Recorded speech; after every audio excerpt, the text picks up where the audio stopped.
Muchachos, hoy día vamos a hablar un tema que es un poquito complicado de repente para muchas personas que tienden a complicarse con las imágenes que ven sobre lo que es el plexo cervical, que es una estructura ya, como todos sabemos. Plexo se refiere a una red, ya que se produce una red entre los nervios que van a ir a enervar diferentes zonas del cuerpo.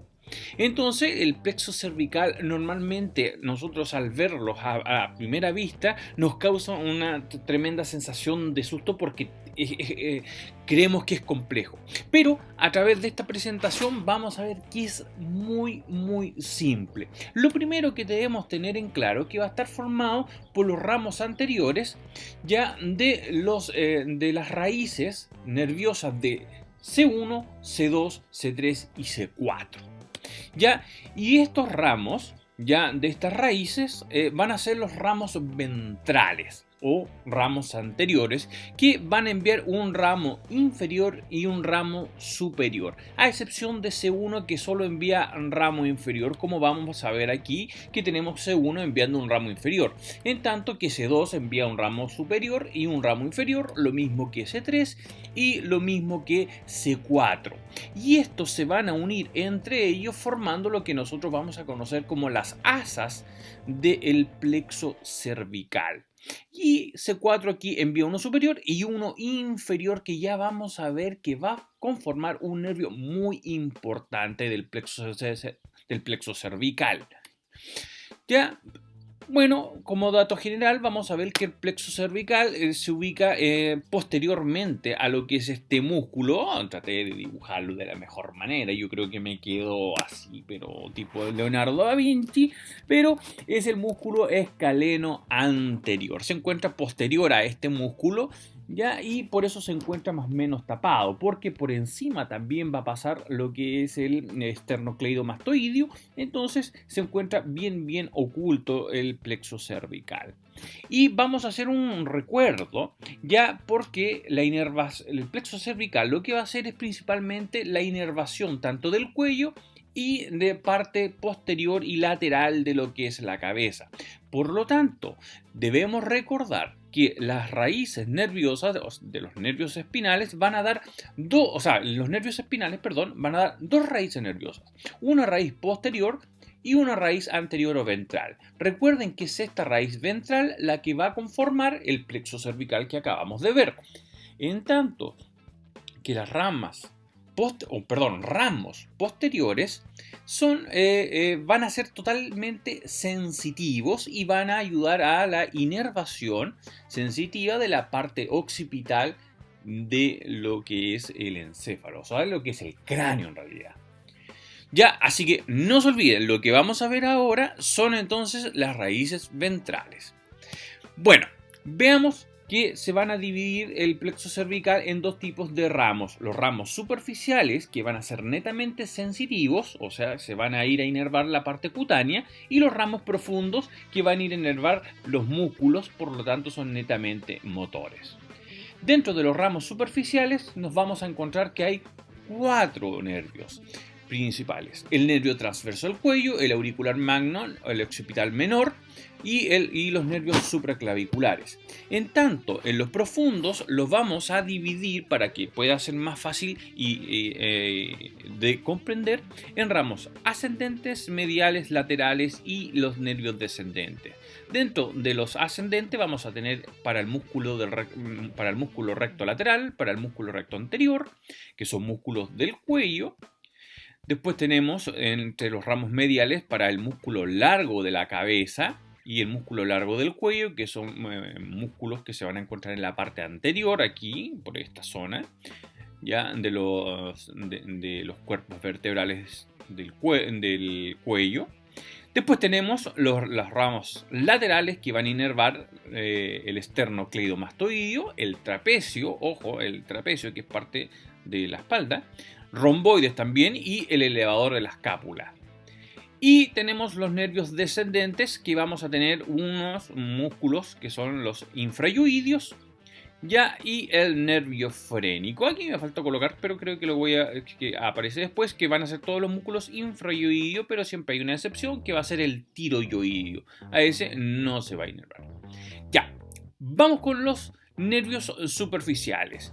El primero entonces que vamos a entender es el nervio transverso del cuello, que va a inervar, ya, o sea, perdón, que va a salir especialmente de la segunda asa y principalmente nosotros podríamos decir del ramo de C3, y va a tener la función de inervar sensitivamente la región supra e infra, la región cutánea supra e infrayoidea, o sea, la parte anterior del cuello. Recuerden, sensitivamente, o sea, la piel.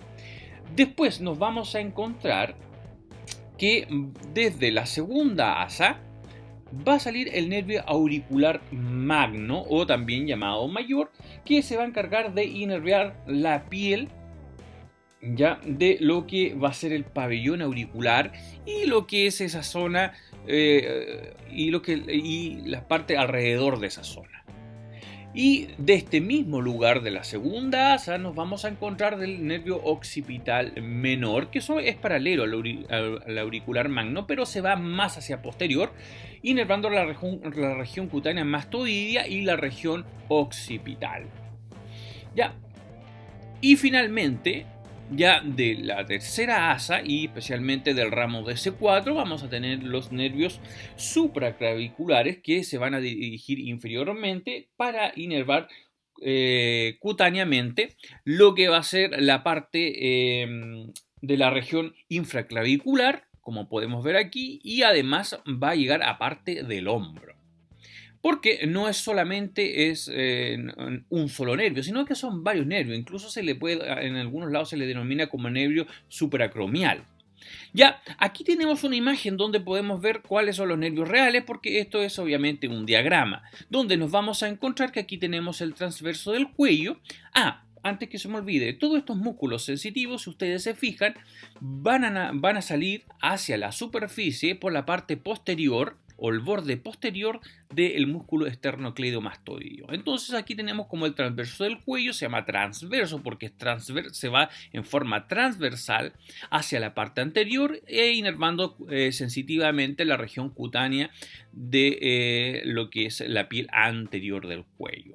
Después nos vamos a encontrar con el auricular magno, si ustedes se fijan, ya que se va a ramificar y va a producir la inervación del pabellón auricular, regiones cercanas, y además va a enviar algunos nervios para inervar sensitivamente lo que es la glándula parótida.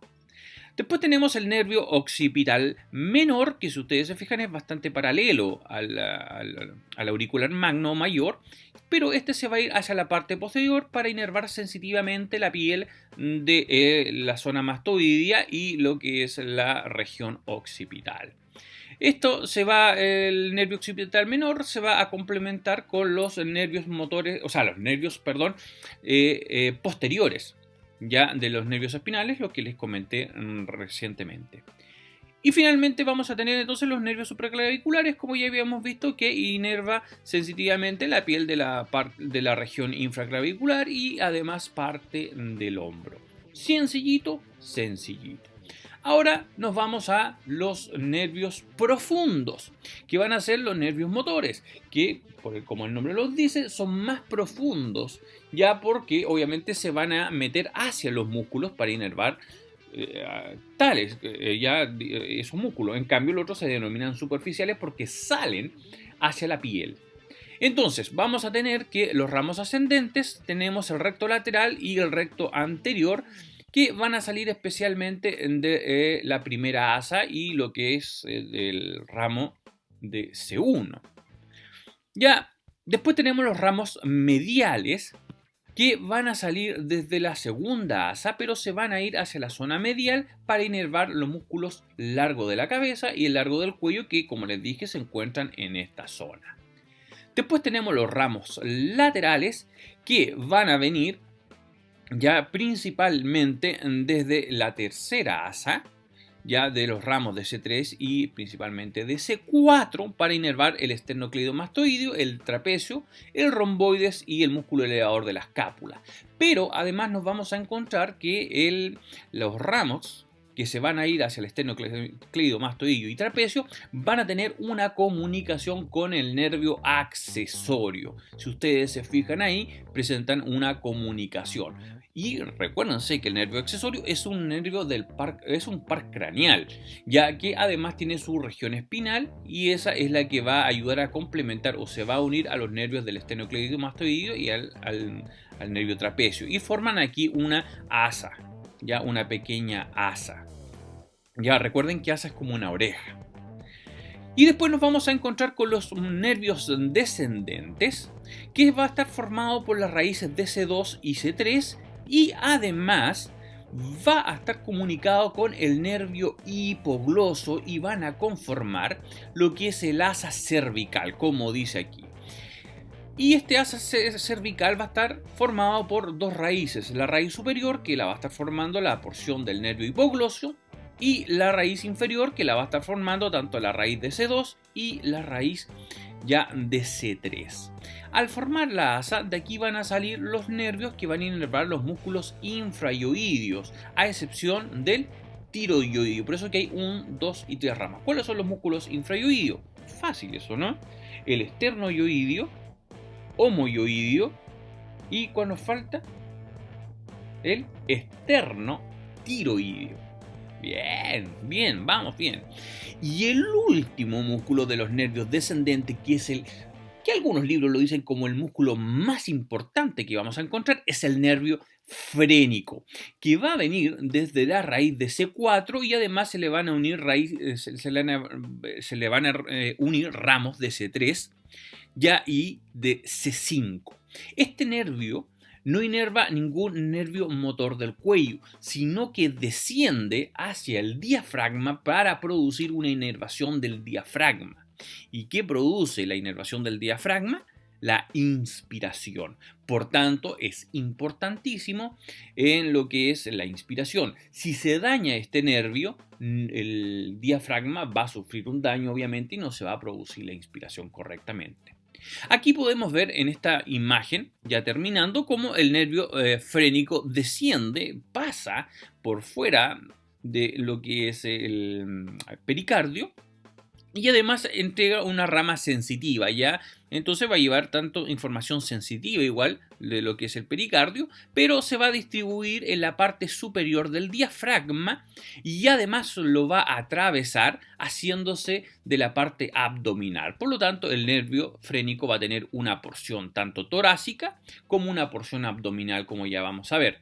Aquí en esta otra imagen, aquí también podemos observar aquí los diferentes ramos y cómo aquí se va a formar el nervio frénico. Y aquí entonces vemos una imagen inferior donde vamos a encontrar que el nervio frénico atraviesa el diafragma en la parte anterior, especialmente lo que se llama el triángulo esternal, y además va a dar los ramos frénicos laterales. Estos son los ramos frénicos anteriores, ramos frénicos laterales, que se encargan entonces de producir la inervación del diafragma. Y con esto terminamos.